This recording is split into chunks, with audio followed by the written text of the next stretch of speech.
Good afternoon विद्यार्थियों।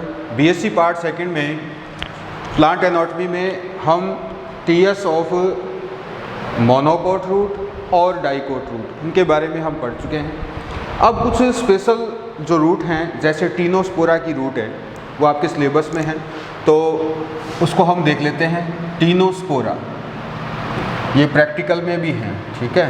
Tinospora root, इसके अंदर क्या क्या खास बातें होती हैं, तो देखिए टीनोस्पोरा रूट की खास बात ये है कि इसके अंदर द्वितीयक वृद्धि पाई जाती है। पहली बात तो ये, इसकी खास बात, सबसे इम्पोर्टेंट बात तो यही है कि इसके अंदर द्वितीयक वृद्धि पाई जाती है। दूसरा, इसके अंदर और क्या है तो देख लेते हैं। पहले तो द्वितीयक वृद्धि उपस्थित, ठीक है। अब दूसरी इंपॉर्टेंट बात ये है कि इसमें एपिब्लेमा, जिसे हम क्या कहते हैं, एपिडर्मिस कहते हैं, तो एपिडर्मिस का स्थान कौन ले लेता है?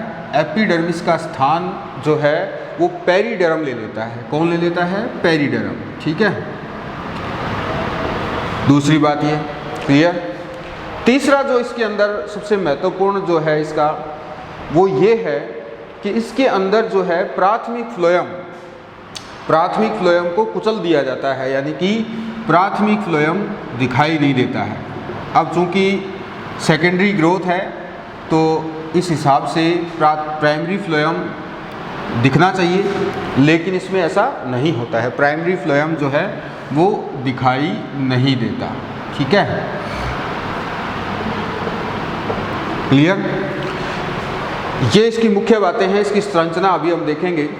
फिर अगली बात जो इम्पोर्टेंट है वो ये है कि जो मेटाजाइलम है, मेटाजाइलम देखिए, मेटाजाइलम कौन सा जाइलम है? प्राथमिक जाइलम है। मेटाजाइलम कौन सा जाइलम? प्राथमिक जाइलम।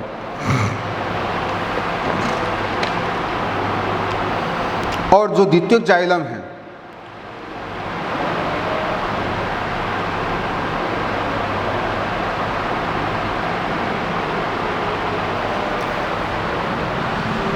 मेटाजाइलम, इसको दोनों को दोबारा से देखते हैं। देखिए प्रोटोजाइलम तो होता है परिधि की तरफ, ठीक है। प्रोटोजाइलम परिधि की और मेटाजाइलम कहाँ होता है? मेटाजाइलम होता है केंद्र की ओर, ठीक है, केंद्र की ओर। क्लियर। मेटाजाइलम केंद्र की ओर होता है और प्रोटोजाइलम होता है कहाँ? और बीच में पाया जाता है पित्त। अब इसके अंदर ये सारी इम्पोर्टेंट बातें हैं और इसकी संरचना को हम देख लेते हैं। गोलाकार संरचना दिखाई देती है। मूल की अनुप्रस्थ काट में देखेंगे कौन कौन से इसके भाग हैं, वो सारे देखेंगे। तो पहले हम इसकी एक डायग्राम बना लेते हैं जल्दी से। सबसे पहले देखिए, मैंने आपको बताया कि जो एपिडर्मिस है उसका स्थान कौन ले लेता है? एपिडर्मिस का स्थान ले लेती हैं पेरिडर्म। और पेरिडर्म में तीन भाग होते हैं, कोरक कैम्बियम और सेकेंडरी कॉर्टेक्स। तीनों को हम देखेंगे कौन कौन से भाग हैं। सबसे पहले हम बनाएंगे इसके अंदर इस प्रकार से, ये जो आप देख रहे हैं ऊपर वाली जो परत है, ये वाली, इसके नीचे की तरफ इस प्रकार से 1 2 3 4 परतें और भी होती हैं। ये सारी परतें क्या कहलाती हैं? इसके अंदर कौन कौन से भाग हैं?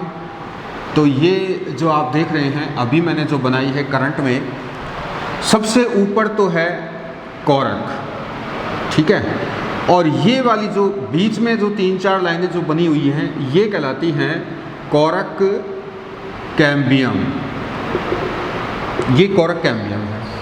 इसके बाद आता है इसके अंदर सेकेंडरी कॉर्टेक्स, और सेकेंडरी कॉर्टेक्स की कोशिकाएं डोलकाकार कोशिकाएं होती हैं, यानी इस प्रकार से इसके अंदर जो है कोशिकाएं बनी होती हैं सेकेंडरी कॉर्टेक्स की। ये सेकेंडरी कॉर्टेक्स। सेकेंडरी कॉर्टेक्स में कुछ कोशिकाओं में क्लोरीन काइमेटस अवस्था पाई जाती है, यानी हम ऐसे भी बोल सकते हैं कि इनके अंदर क्या पाए जाते हैं? क्लोरोप्लास्ट पाए जाते हैं। तो अभी हम देखेंगे कौन सी कोशिकाएं हैं वो।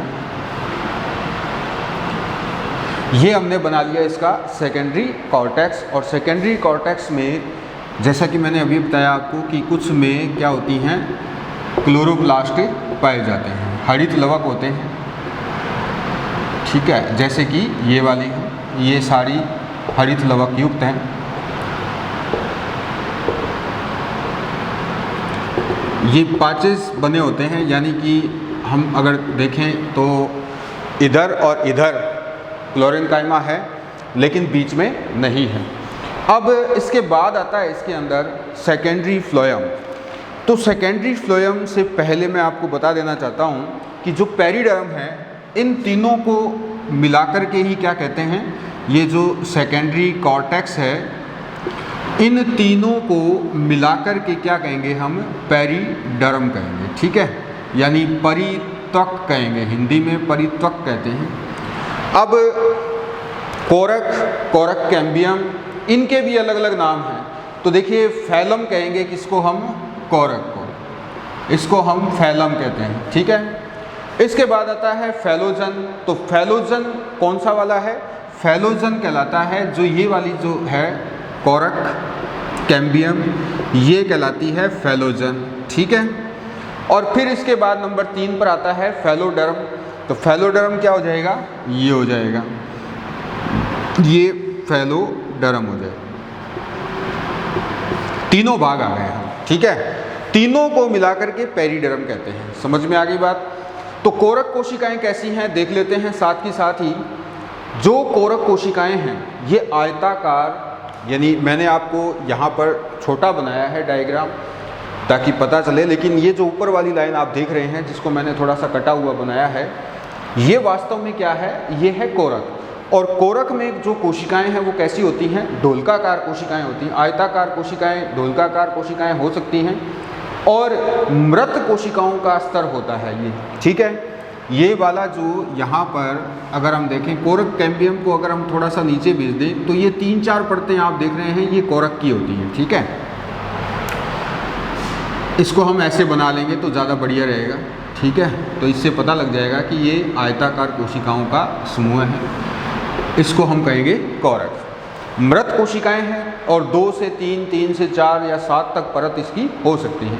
नंबर 2 आता है इसके अंदर कोरक एधा, यानी कि कोरक कैम्बियम। कोरक कैम्बियम की खास बात, जो नीचे वाली ये कोरक कैम्बियम है, इसकी खास बात ये है कि ये मेरिस्टेमेटिक होती है, यानी कि विभज्योतकी होती है, और ये विभाजन कर बाहर की ओर तो क्या बनाएगी, कोरक बनाएगी, यानी बाहर की ओर तो ये कोरक बना रही है कैम्बियम जो है, और अंदर की तरफ क्या बना रही है, ये सेकेंडरी कॉर्टेक्स बना रही है। जो आप देख सकते हैं, मैंने बनाया था ना ये गोलाकार कोशिकाएं, जो अंडाकार कोशिकाएं आप देख रहे हैं, ये है इसकी सेकेंडरी कॉर्टेक्स। क्लियर।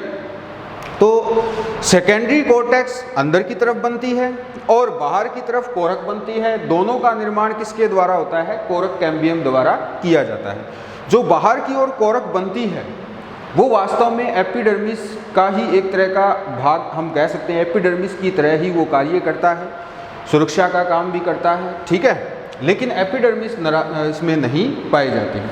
अगला आता है इसके अंदर जो सेकेंडरी कॉर्टेक्स आप देख रहे हैं, ये वाली जो 2 या 3 परतें जो बनी हुई हैं, इसके अंदर पतली भित्ति युक्त गोलाकार या अंडाकार कोशिकाएं होती हैं। पतली भित्ति युक्त हैं और गोलाकार अंडाकार कोशिकाएं हैं, और साथ ही साथ इनके अंदर बीच बीच में क्या पाए जाते हैं, अंतराकोशिक स्थल पाए जाते हैं। क्लियर। और हरित लवक पाए जाते हैं।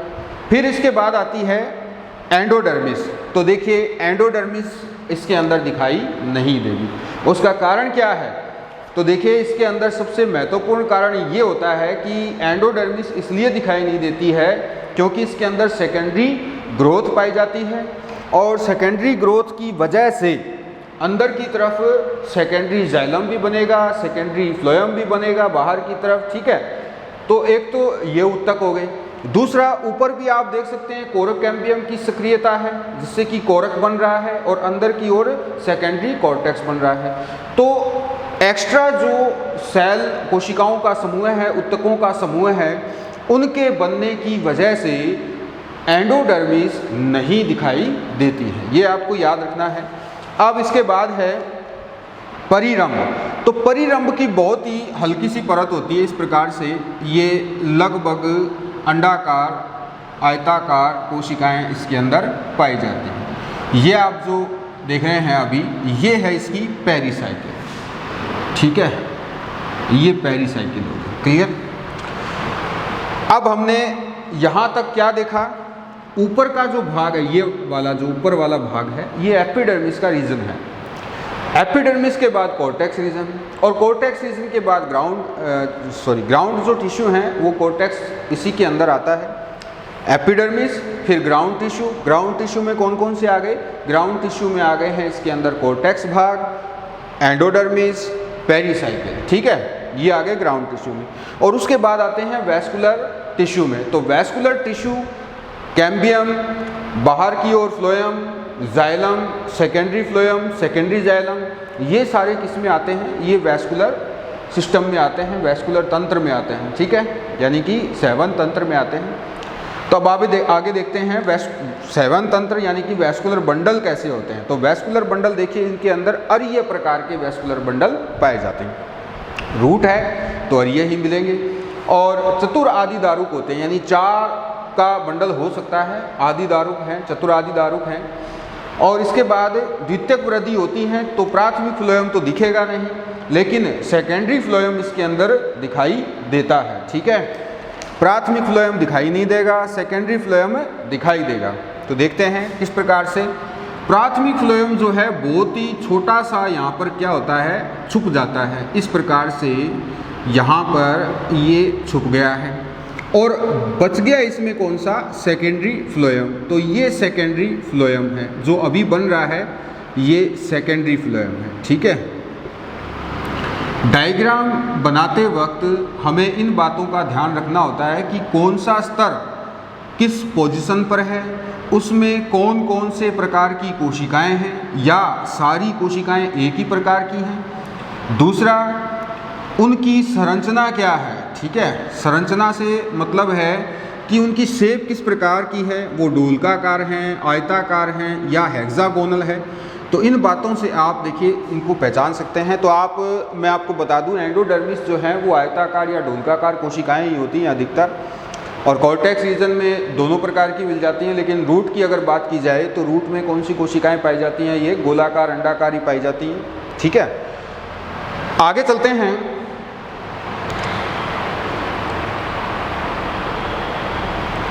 ये जो अभी बनाया है मैंने, ये इसका कहलाता है सेकेंडरी फ्लोएम। तो इसको हम इस प्रकार से बना देते हैं ताकि ये थोड़ा सा अंतर पैदा करे बाकी के ऊतकों के साथ, यानी प्राथमिक फ्लोएम से थोड़ा अलग प्रकार का दिखेगा। इसी प्रकार का होता है, इसमें पाचेज होते हैं, चालनी कोशिकाएं पाई जाती हैं, सह कोशिकाएं पाई जाती हैं, मृदूत की कोशिकाएं पाई जाती हैं, क्योंकि फ्लोएम में तो यही होती है ना, चालनी कोशिकाएं, सह कोशिकाएं और मृदूत की कोशिकाएं, ठीक है। तो इस प्रकार से इनके अंदर ये कोशिकाएं जो हैं ये क्या हैं? ये है फ्लोएम, और वो भी कौन सा?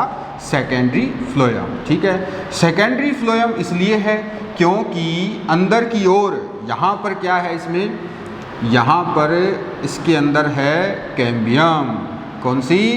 वो भी जो वेसिकुलर कैम्बियम जिसको हम कह रहे हैं, वो कैम्बियम है, जिसका काम ही द्वितीयक वृद्धि का होता है, ठीक है। तो हम बना देते हैं कैम्बियम। ये हमने अब जो बनाई है ये इसकी है कैम्बियम, ठीक है। इस प्रकार से इसको हम बना देंगे, ये बन गई, ये कैम्बियम है, और इसको हम वेसिकुलर कैम्बियम कह सकते हैं, ठीक है। 7 कैम्बियम है ये। तो अब कैम्बियम की सक्रियता है, ठीक है, इसको लिख देता हूं मैं वेसिकुलर कैम्बियम, क्योंकि इसको हम इसलिए लिखेंगे वेसिकुलर कैम्बियम क्योंकि हमने यहाँ पर क्या लिखा है? Cork cambium. तो दोनों में अंतर भी हमें पता होना ज़रूरी है। अब बाहर की ओर तो फ्लोएम बना रही है, तो अंदर की ओर क्या बनाएगी? तो अंदर की ओर ये जाइलम बनाती है। जाइलम के साथ साथ मज्जा रश्मियाँ अंदर की ओर होती ही हैं, पहले से ही होती हैं मज्जा रश्मियाँ, और उसके साथ साथ इसके अंदर पित्त पाया जाता है। प्रोटोजाइलम, मेटाजाइलम वेसल्स के साथ पाए जाते हैं।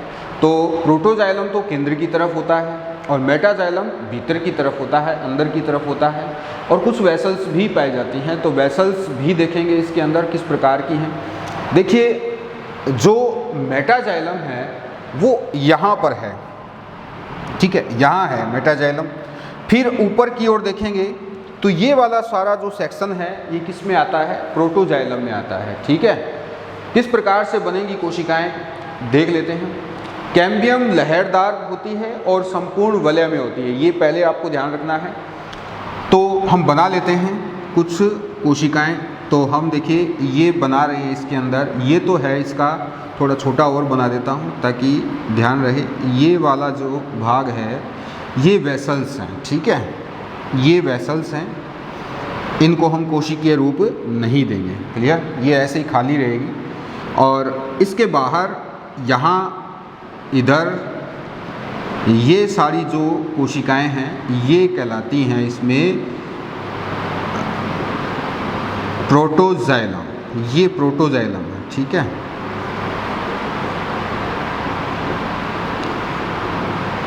ये प्रोटोजाइलम हो गया।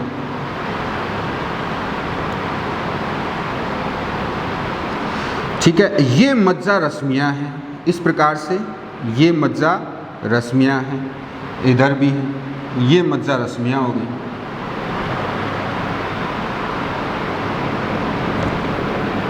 ठीक है, ज़्यादा नहीं बना करके, बस इतना भी बहुत है, समझना होता है। और फिर आ जाती है यहाँ पर ये वाली जो कोशिकाएं हैं, ये बड़ी जो कोशिकाएं आप देख रहे हैं जो अभी मैं बना रहा हूँ, ये है सेकेंडरी जाइलम, ये सेकेंडरी जाइलम, ठीक है। तो इधर से देखें हम, ये मज्जा रश्मियाँ का थोड़ा सा और इसका हम लेबल बना देते हैं ताकि ये पहचान में आ जाए कि हाँ ये मज्जा रश्मियाँ हैं, ठीक है। अब सब अच्छी तरह से दिखाई दे रहा है और इसके अंदर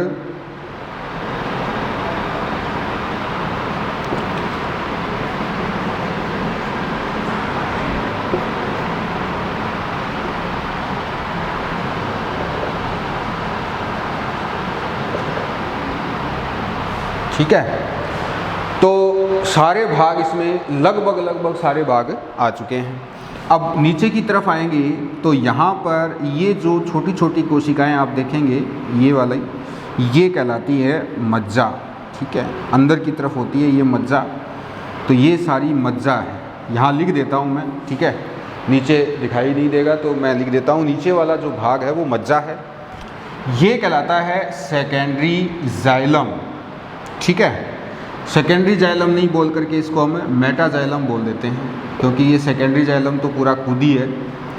ये हो गया मेडुलरी रेज, मेडुलरी रेज, ठीक है। और ये वेसल्स हो गई हैं, थोड़ा सा मैं इनको गाढ़ा बना देता हूँ ताकि वेसल्स में ध्यान रहे कि कौन सी वेसल्स हैं।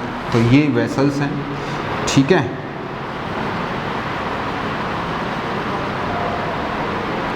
ये इसकी वेसल्स यानी वाहिकाएं, ठीक है। और बाकी इसको ये वाला जो है ये क्या है, ये जाइलम है, ये जाइलम है, ठीक है। और ये आ गई इसमें प्रोटोजाइलम, ये प्रोटोजाइलम है।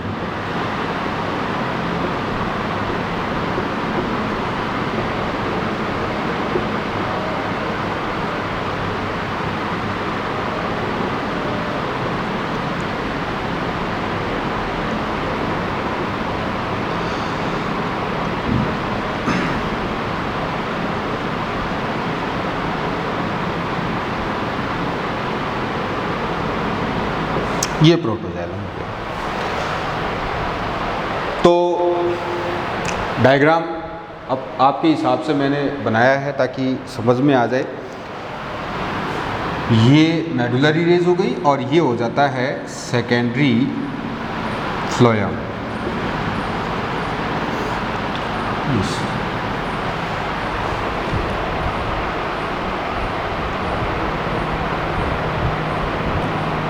नहीं सॉरी, सेकेंडरी जाइलम है ये, ठीक है, सेकेंडरी जाइलम, ठीक है।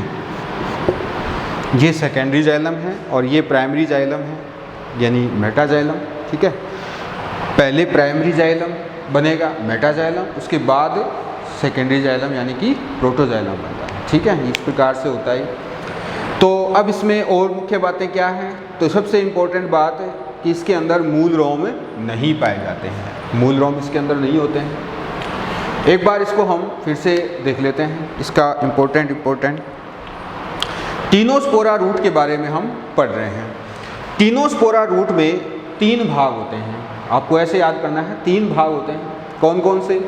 सबसे बाहर उसका बाहरी रीजन होता है जिसे हम एपिडर्मिस कहते हैं, वो वास्तव में क्या होता है? पेरिडर्म होता है। ठीक है, पेरिडर्म के अंदर 3 भाग हैं, कोरक कैम्बियम और सेकेंडरी कॉर्टेक्स।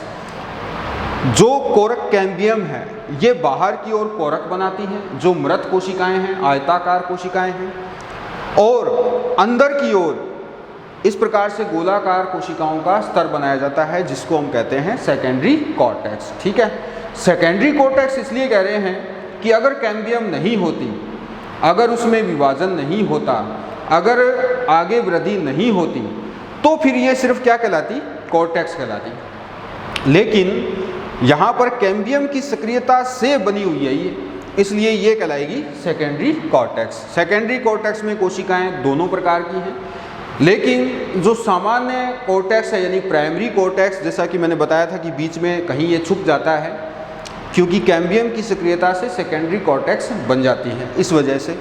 तो सेकेंडरी कॉर्टेक्स की जो कोशिकाएं हैं उनके अंदर क्लोरोप्लास्ट पाए जाते हैं। फिर आती है एंडोडर्मिस। तो एंडोडर्मिस इसके अंदर दिखाई नहीं देती है। उसका कारण ये है कि एंडोडर्मिस पिचक जाती है। जैसे मैंने आपको बताया ना कि इसके अंदर जो फ्लोएम है, प्राइमरी फ्लोएम, वो भी दिखाई नहीं देता है, एंडोडर्मिस भी दिखाई नहीं देती है। तो एंडोडर्मिस इसके अंदर क्या होती है? पिचक जाएगी। पिचक जाएगी क्यों? क्योंकि ऊपर भी बहुत सारे स्तर हैं, एक्स्ट्रा इसके अंदर ग्रोथ हुई है। नॉर्मल तो एपिडर्मिस होती है, फिर कॉर्टेक्स आ जाता है, लेकिन इसमें सेकेंडरी ग्रोथ हो रही है कैम्बियम की वजह से, तो कोशिकाओं के स्तर एक्स्ट्रा हो गए हैं। ऊपर कैम्बियम भी हो गई, फिर सेकेंडरी कॉर्टेक्स भी हो गया, और अगर नीचे की तरफ देखें हम तो द्वितीयक वृद्धि इस कैम्बियम की सक्रियता के कारण होती है, जिससे कि बाहर की ओर सेकेंडरी फ्लोएम भी बन जाता है, अंदर की ओर जाइलम के बड़े बड़े स्तर बन जाते हैं। तो फिर एंडोडर्मिस को गायब होना ही था। इसके बाद पेरीसाइकिल भी बहुत कम दिखाई देती है। ठीक है, पेरीसाइकिल भी ना के बराबर दिखती है। इसके बाद आगे चलें तो आ जाता है सेकेंडरी फ्लोएम। ध्यान रखना है, ये यहाँ तक पेरीसाइकिल वाला जो भाग है, यहाँ तक ये सारा क्या है? कॉर्टेक्स रीजन है, ऊपर का कॉर्टेक्स रीजन है। और फिर अंदर आ जाएगा ये वाला, ये वेस्कुलर बंडल है या वेस्कुलर टिश्यू है या वेस्कुलर सिस्टम है। ठीक है, तो जो सेकेंडरी फ्लोएम बना है वो किसकी सक्रियता से बना है? वो बना है इस वेसिकुलर कैम्बियम की सक्रियता से। तो बाहर की ओर तो बनता है सेकेंडरी फ्लोएम, क्योंकि प्राइमरी फ्लोएम भी दिखाई नहीं देता है। ठीक है, क्योंकि जो सेकेंडरी फ्लोएम है उसकी कोशिका भित्तियाँ भी मोटी होती हैं और संख्या भी ज़्यादा होती है, तो प्राइमरी फ्लोएम भी दिखाई नहीं देगा। तो इसको हम एक ही नाम देंगे, सेकेंडरी फ्लोएम। तो सेकेंडरी फ्लोएम तो बनता है कोरक, ये जो वेस्कुलर कैम्बियम है उससे बाहर की तरफ यानी कि परिधि की तरफ, और सेंटर की तरफ कौन बनता है? सेकेंडरी की तरफ बनाया जाता है सेकेंडरी जाइलम। ठीक है, जो कि ये वाला है सेकेंडरी जाइलम। ठीक है, सेकेंडरी जाइलम और प्राइमरी जाइलम दोनों को अगर मिला दें तो ये तो हो जाएगा मेटाजाइलम और ये हो जाएगा प्रोटोजाइलम। तो सेकेंडरी जाइलम कहाँ है? कैम्बियम की तरफ है, और इसमें साथ साथ वेसल्स भी, वाहिकाएं भी बनी हुई हैं। ठीक है, और ये आ गया मेटाजाइलम जो कि प्राइमरी जाइलम है।